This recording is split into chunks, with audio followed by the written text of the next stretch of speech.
This is going to be a VT Grade podcast, and I just wanted to talk a little bit about what we're trying to do here.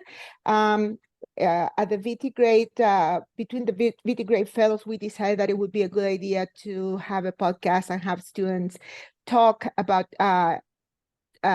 subjects of their interest. So we decided to talk about first-generation students and mental health issues today. I'm going to start by saying that my name is Hypatia Alexandria. I'm a fourth-year PhD student in North Virginia at the School of Public and International Affairs in Urban Planning. So now I wanted you, Carmen, to introduce yourself and tell us a little bit about your interest and where you are right now. Sure. Well, yeah, I'm Carmen Atkins. I'm a first year PhD student in the geosciences department. I'm right now, just getting started with all my research, but it all centers around vertical land motion and relative sea level rise. We use a lot of satellite remote sensing, geodesy. So I'm really interested in that as well as the socioeconomic impacts of climate change. Also very interested in science communication, so I'm trying to do as much of that on the side as I can. But yeah, I'm a first generation student. I was also homeschooled my whole K through 12, so very different background than a lot of people I met. And yeah, I'm 28 now in my first year. I from high school really wanted to go the regular path, 4 years right out of high school, go straight to grad school. I was also interested in med school at one point. I really wanted that traditional experience. I wanted the typical college experience. None of that ended up happening. We can go more into the timeline if you want, but basically I started and dropped out at multiple colleges due to first financial issues and then major a lot of times when I'm trying to be more general for people, I say health issues, which is true, but more specifically, it was mental health issues. And I just really could not get through to even get my bachelor's until I got real help for my mental health. And that was something that had to come before the academic success. Yeah. Can I ask you why were you schooled as at home? I just homeschool is a subject that is always caught my attention. Oh yeah. Well, I mean, so much of that since it started very early on was just my family. They have their own sets of ideals. They are very conservative. They wanted to raise us their way. And thankfully, like they still went through all of the state guided. I'm from Washington State, born and raised there my whole life until now. So they still went by all of the state ideals. We got the testing to make sure we were on the right path, but so thankfully, they took that seriously, but beyond that, they really just wanted to spend more time with us, have kind of more of their own hand, I guess, in our education. And there were lots of cool parts of it. We went to lots of museums, and so we could be really flexible. I did lots of extracurriculars, and I had more flexibility and time to do that. And I think one good skill I picked up from that was learning how to teach myself, which I'm kind of having to use now too when I need to learn a new skill or method for my research that I'm not familiar with. So yeah, that was really just my parents' plan, their idea for us. At one point in around like junior high, I really wanted to go to school and that just didn't end up happening. They were kind of open to it, but just ended up finishing all my credits. I finished some of them early and then decided to stay in till I was 18 for regular graduation. So I ended up getting a lot of credits, but that's a whole interesting story in itself. But I feel like that combined with first generation, I really had no idea how to go about trying to go to college. So do you think overall, you think it added a little bit of a layer of extra struggle? Or I mean, I hear that you are positive about it, but you kind of hint at some additional things that you didn't that kind of kept you down or not ready for the next stage. Am I hearing that correctly? Yeah, absolutely. And part of I look at the positive sides too, because like I know my parents really wanted what's best for me and all of that. But Yeah, I think, I've thought about it sometimes and I think, well, if I was in a public school or private school and wanted to go to college and my parents had the reaction they did, which wasn't just, oh, we don't know how to help you. There was actually a point where it was kind of a struggle. And for them, understandably, parents, they kind of want their kids to do more what they did because they know how that works and they want to help them do something successful. And my parents had great success not going to college. My dad has a position in graphic design that a lot of people assume he has a master's degree, but he doesn't even have a college degree. So, it worked for them, but it wasn't what I wanted to do. Um, but it wasn't just they didn't know how to help me. They actually thought, well, it's not worth the debt. We can't help you pay for it. They really discouraged me from going. So that was hard in itself. But even had they had that reaction and I had been going to public school and not been homeschooled, I think, well, then I could have, been seeing a high school counselor because I know there's, counselors at home. Students pick colleges to apply for and help them through that. And I just so desperately wanted at least someone to help me through that. My mom really ended up coming around and helping me out, and I'm so grateful for that. But it was definitely a struggle to get there. And I think that would have probably have been a different experience had I been first gen, but maybe going to high school where I had counselors and things like that. Yeah, where you have the resources available that Mhm. everyone has available. I think, people have a little bit of trouble understanding sometimes how difficult it is to grow up without equal access to the resources. It's not that you are asking for a special treatment. Oh, I was Yeah. homeschooled, so treat me special. But No. you are asking kind of like, you know what, I wasn't exposed to all this. So Mhm. give me a few minutes to catch up. And so I can be at the same level. It's not that I cannot, it's just that I'm not familiar with the Yeah. process. And I think that kind of happens in different groups, and it's something that I can identify with. But, Yeah. also, if you had a kid, would you homeschool him, or would you send him directly to school? I don't think I would want to homeschool them. I mean, yeah, I also am very, I don't desire to be a stay-at-home mom, and you kind of have to do that if you're going to homeschool your kids. Right. Yeah, and I don't have that desire myself, but I can respect people who do it. It's a lot of work.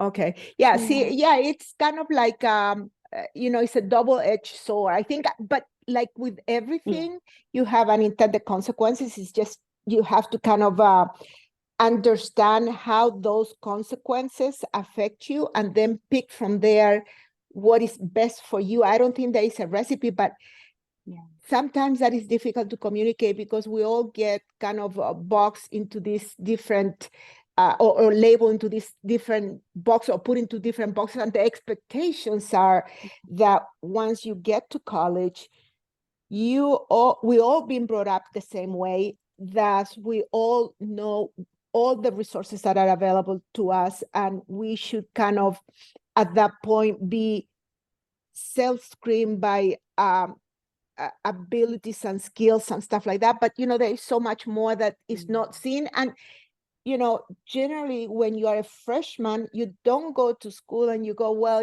I need a little break because I was homeschooled, and I wasn't exposed to counselors, and it took me a little while to get my footing, to get where I am today. So Yeah.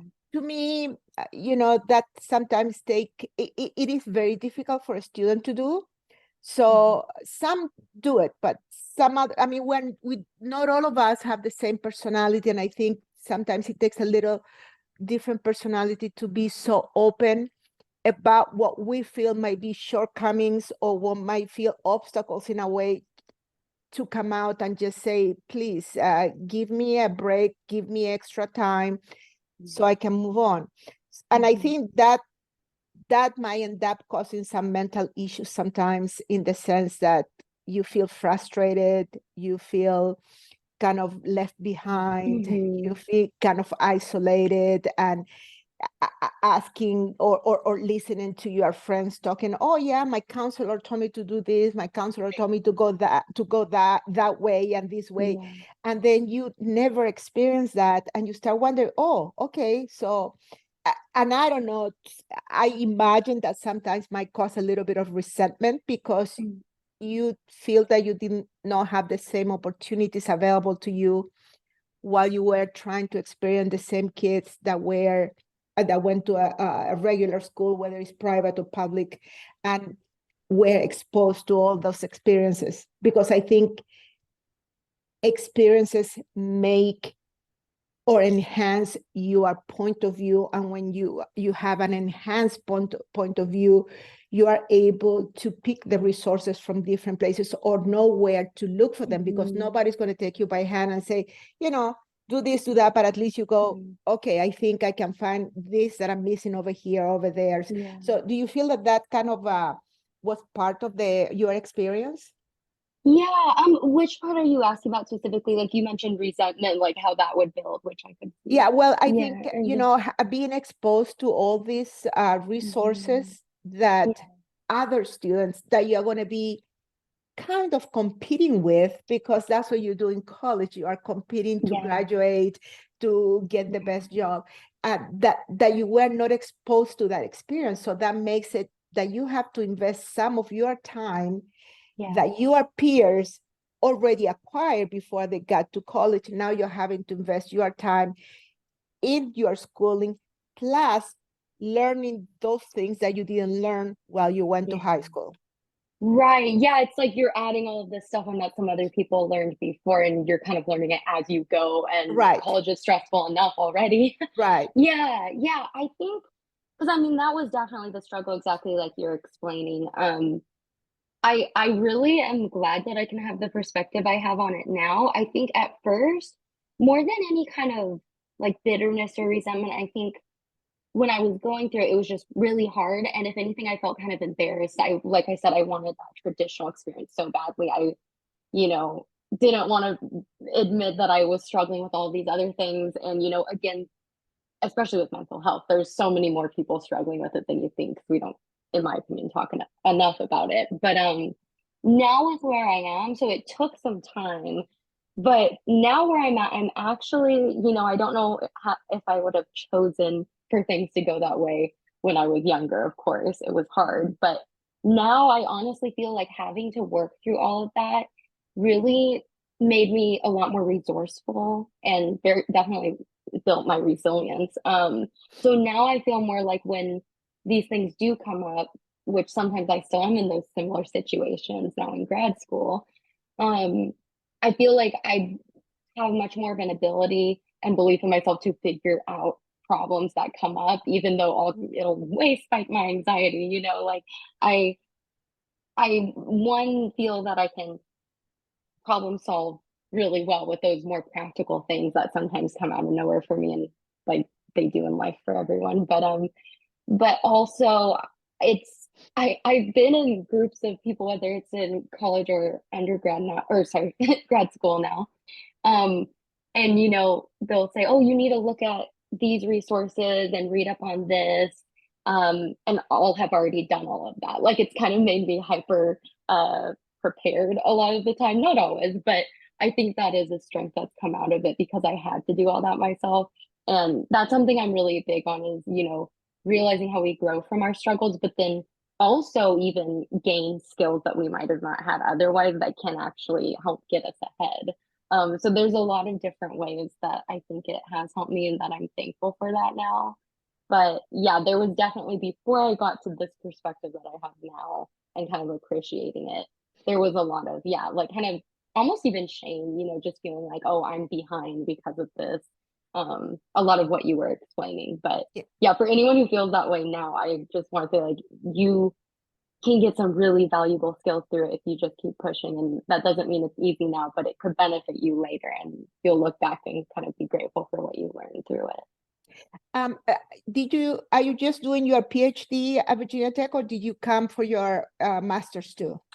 No, I'm just straight bachelor's to PhD, but I just last spring graduated with my bachelor's because that took me like 8 or 9 years. So a lot more than the 4 in total. Well, the fact that you made it talks about your resilience and your struggles, and I think for many of us is the power to overcome them.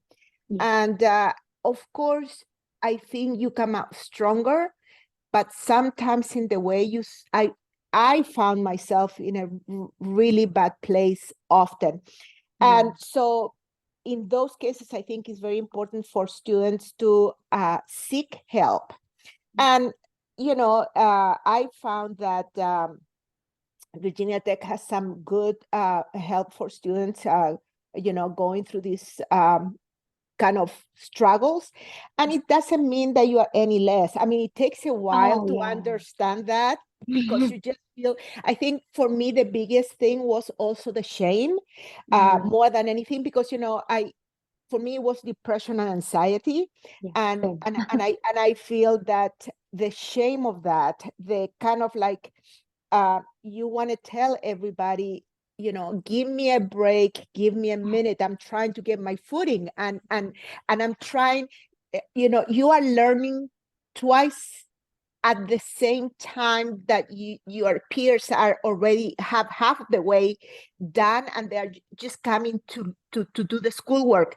I feel that sometimes, we just come and half prepared, so we Yeah. have to get the other half up to parts, and Yeah. that's where the shame, the frustration, the feeling limited, and the shame, I think that's the biggest part, because you Hmm. know that you have the skills and capacity, but you know that they are not up to part. So yeah, Yeah. I can understand what you're Hmm. saying perfectly well, but I have to really insist, that for those students that are going through those issues, they should seek help. The Cook Yeah. Center has something got in my eyes. Oh, Um, yeah. Something they really have help to offer, and it's, if you really want to overcome it, you Hmm. can build a village behind Yeah, you that will support you, even other absolutely. students, because it's very difficult to go to other students and say, this is the way I feel, this is what I'm experiencing, because of the shame. So you kind of feel isolated and lonely in your frustration and pain and your difficulties. So many times you have to take a step back and say, I'm not perfect, I need to do this and move forward, and that's the difficult part. So Oh, yeah. yeah, so how is your relationship with your family now that you are more independent? Yeah, I really good, honestly. It, was I think throughout undergrad through college, it was getting better. They kind of, saw, okay, she's like sticking with it. Maybe this is the right choice for her. And then I think now that I actually finished that and I'm at grad school, now they see, like they still always say like they don't understand it, but Yeah. I think now they've actually said they're proud of me, and like that means so much to me when I first heard them say that. And they're like fully supportive now. They see, oh, she's really serious about it. Yeah, so that's really improved. And yeah, I'll just say with everything you were just saying a minute ago, I still feel like that sometimes, regular day in day out. Now I don't want to overly like paint it as way better than it is. I just want to say like at the end of the day there are benefits to it. But yeah, I just wanted to echo everything you said. And I have also gone to Cook's Counseling Center and Uh-huh. seen a great therapist there. So yeah, they're really helpful, and there really shouldn't be any shame in getting help, Yeah, when it yeah. I always say that it took me Mhm. about 2 years to come out of the closet, in the sense Mhm. that I Oh, didn't talk to anybody about this, and I also had to go to yeah. the Cook Center and see a therapist, and I've been seeing a therapist for a couple of years at the very least. Yeah. And when sometimes when I feel that I'm over the biggest obstacle, then I have a little bit of setback, and it's been, for me, it's been a constant struggle. So that's how I Mhm. have become so interested in mental issues Yeah. and health mental issues, because for so long, like I told you, I kind of ignored it, and I Mm. thought, I'm being weak, this is something that is going to go away. But sometimes it doesn't, it just doesn't No, go yeah. away. And so you really have to be doing schoolwork, checking yourself, Mhm. trying to get healthy mentally, dealing with everyday issues that everybody deals with. So that's what I'm saying. It is a bigger load that if you cruise through your school without these issues on your back. And but I really commend you because here you are getting your PhD, and it's great for me also. I always said this: I should have never waited so long to start my PhD. It was always a goal of mine, Oh. but I think if you get out of school and you get used to the money, you get used to everything once you graduate, it's so difficult to come back. So it's better to sacrifice. And it's not many times, it's not about the money that you're going to make. It's not the credential. It's not about anything except that it's a goal of yours and it's something that you want to do. And sometimes it doesn't even make sense financially because it's just so expensive, and every mistake costs money. Every mistake costs money. But I think if it's a goal, you should do it. And I think there is a value in going to college.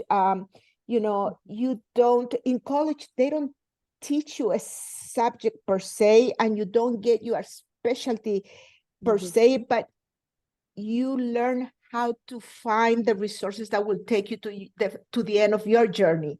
And I think that's kind of an experience that you get in college. So that's what, I was born in a third world country. So to me, my struggles have been that the educational system was horrible. I did take some, and my mom was a teacher, and I always told myself that I would never, ever, ever be a teacher because I saw such a thankless profession where you teach students and you never know whether you never know the fruits of your labor. So I always thought, no, I'm never going to do it. But then I took some pedagogy classes at Virginia Tech, and that changed my point of view about teaching as well. Unfortunately, here in Northern Virginia, we don't have a lot of opportunity to teach much, but it really changed my perspective. And that's what I'm saying. Had I been to a good school system, I mean, you were homeschooled. I wasn't homeschooled, but I never had a counselor. Never, ever. And it was like if I wanted to do physical education, I had to go and see where they would swim for free or play for free or do something that I wanted to do because schools didn't have that.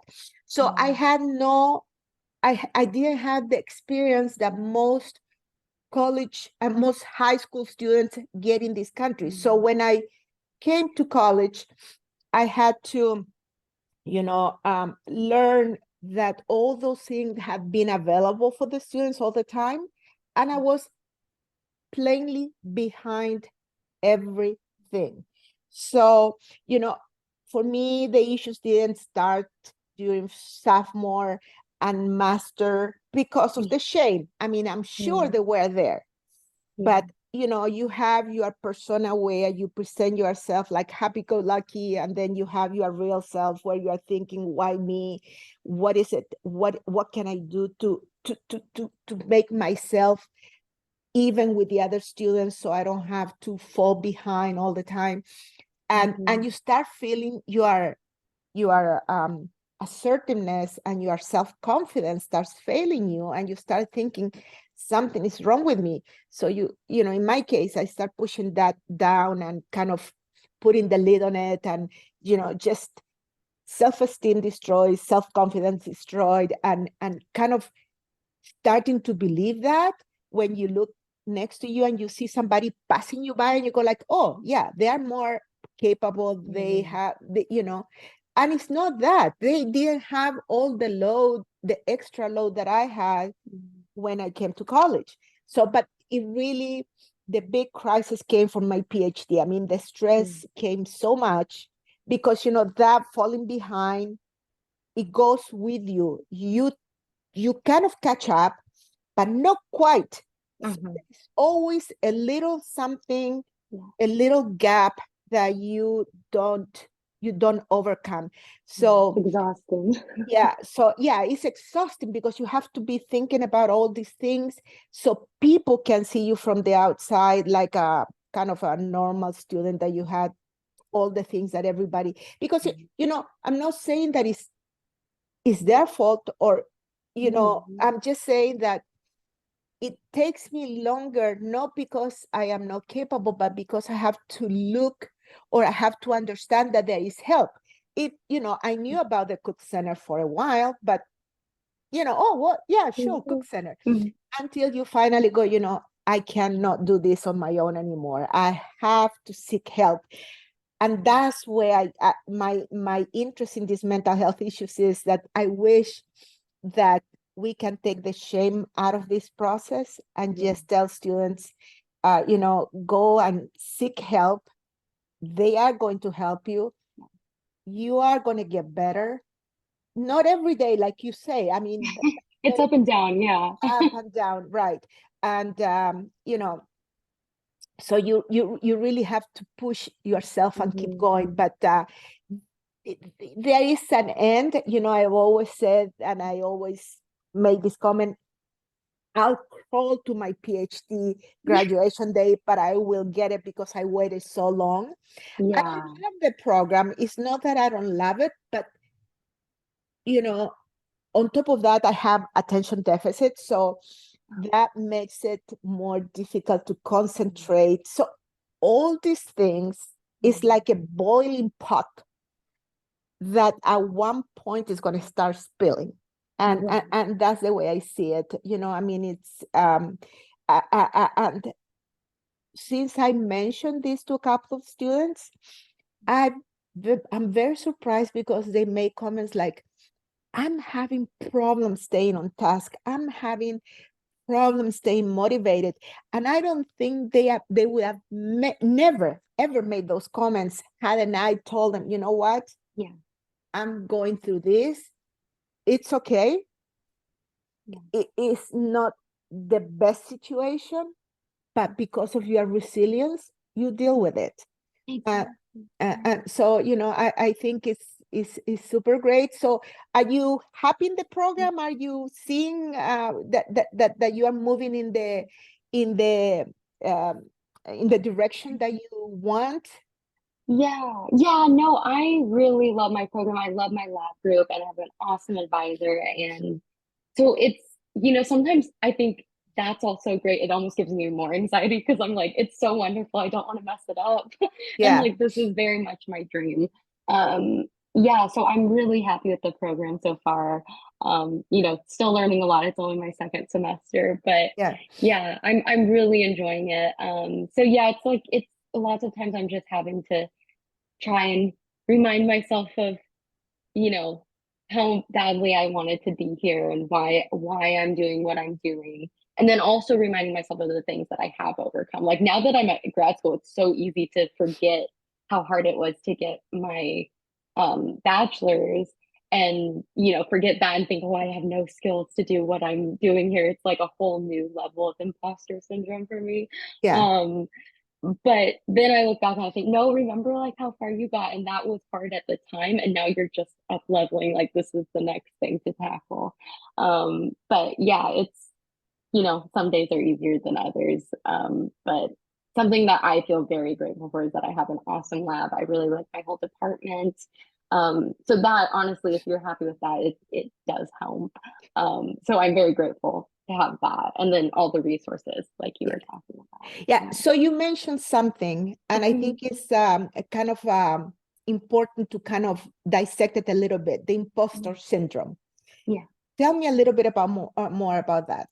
Yeah. Well, first of all, I know I've heard a few times throughout our graduate program here them say that now people are starting to call it imposter phenomenon instead of Okay. syndrome. I forget Yeah. why they explain that. I still just kind of say syndrome because I've heard that for a long time.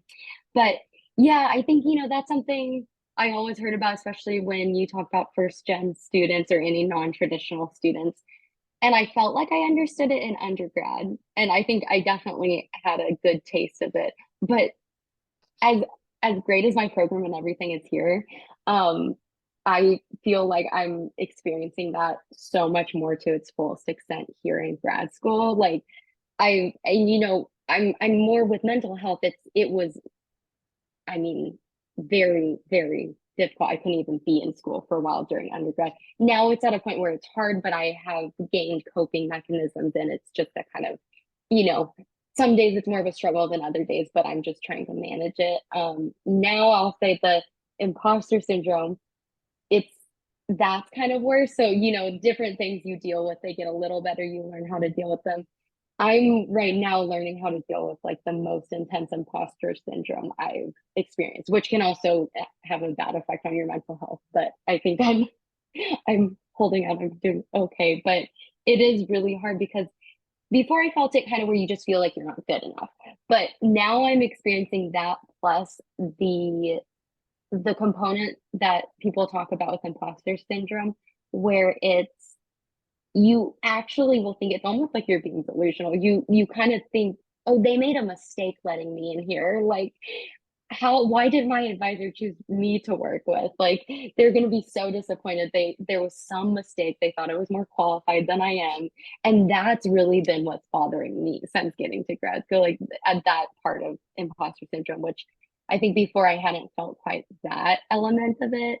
And it's really hard to, one, like you were talking about, kind of just those comparisons we make, like, well, other people, they must feel better too. And, thing is, even if they do, we're all at different places and very much started at different places. We have different struggles.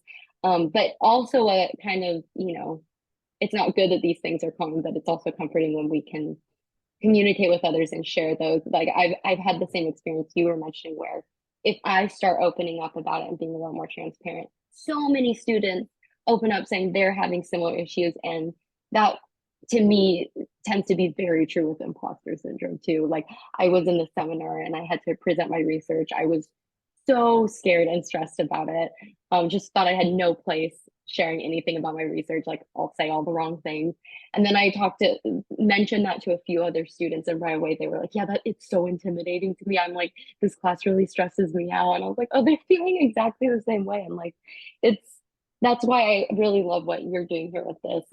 It's so important to talk about all of that. And I think same thing goes for imposter syndrome with, mental health and all of that too. And if you talk about it enough, I think sometimes you realize how it actually is kind of silly. Like, your brain is just telling you all of these silly things. And like, there's no mistake that you're here. It's a rigorous process to get in. But, Yeah. we tell ourselves all kinds of crazy things. Yeah, doing that. Yeah, it's good to let it out sometimes, because it kind of leaves you lighter for a Yeah. couple of days, and then it starts piling up Yes. again, because like you say, it's a Mhm. constant struggle. And Mhm. and something that you said that is also very extremely important is getting the coping mechanism to Yeah. manage it, because it comes upon you at the worst expected times. And it's not like it tells you, I'm going to be there to visit you in one day. It just comes, Yeah. and it just shuts you down. I mean, I had times where my depression was so bad that I had problem getting out of bed, Oh yeah. so, and, I had a few meltdowns here and there, but that's kind of like the process of trying to get better. And but again, it's not one thing, it's a compilation of many things, and at least for me. But I'm just glad to have the opportunity to talk to people that kind of experience similar or the same thing, and letting everyone know that you are not alone, that we are. Right now, I feel like we're an entire country going through mental health crisis, because everywhere you turn around, suicides, shootings, people, I mean, you try to get an appointment with a psychologist, you cannot get it. I mean, it's everybody, and I think it's that, for me, it was trying to overcome so many things and trying to bring myself to speed in so many aspects. But it's different for different people. But I'm just happy that, we are at least talking about it. And that helps. But sometimes you have to continue. It's a very slow process. Oh yeah. Yeah, especially when, at least you are like, you are ahead of me in the sense that you got help much faster than I did. So, Yeah. and then perhaps there are people worse off than me that still haven't got help. Oh So yeah. it's different for everybody, but it's just important to acknowledge that this is something that can happen. Nobody wants to be depressed or anxious or, whatever, but it just happens sometimes. Life gets on the way and you have to deal with these issues. And if you are transparent and if you communicate, and I always say, being depressed is like being like an alcoholic. You have to recognize that you have it Yeah. before you can seek help. And that's where the breakdown happens. That when you have these kind of issues, it's very difficult to accept there's something is not right with me. What do I do? Where is it? Do I go to a general doctor? Do I go to a psychiatrist? Do I go to a therapist? More shame. Yeah. And when you're depressed, like that feels like the biggest task ever. It's so hard to get yourself to do anything, whether it's, Oh my physical or God, not. yeah. So that can be one of the hardest steps. Yeah, Yeah. school work. And and that brings procrastination, and you are trying to burn the candle at the last second, not even last minute. And it's just so exasperating. And you are sitting there. I know that I know, but I can't.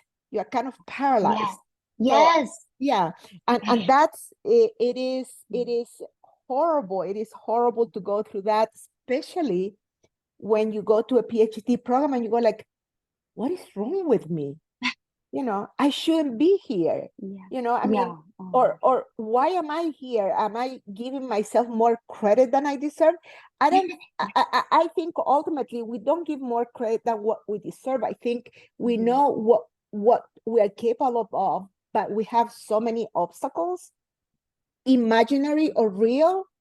That's a separate subject, but that we are trying to overcome while moving forward in the program, that it just becomes super difficult to do this. But I'm very happy that that I get to share this, that you have shared your struggles, and I think hopefully somebody will listen to this and will realize that they can also seek help if they need to do it. And feeling like this is not normal, kind of in the definition of normal, but it's okay. It's I mean, when you have a headache, you take Tylenol.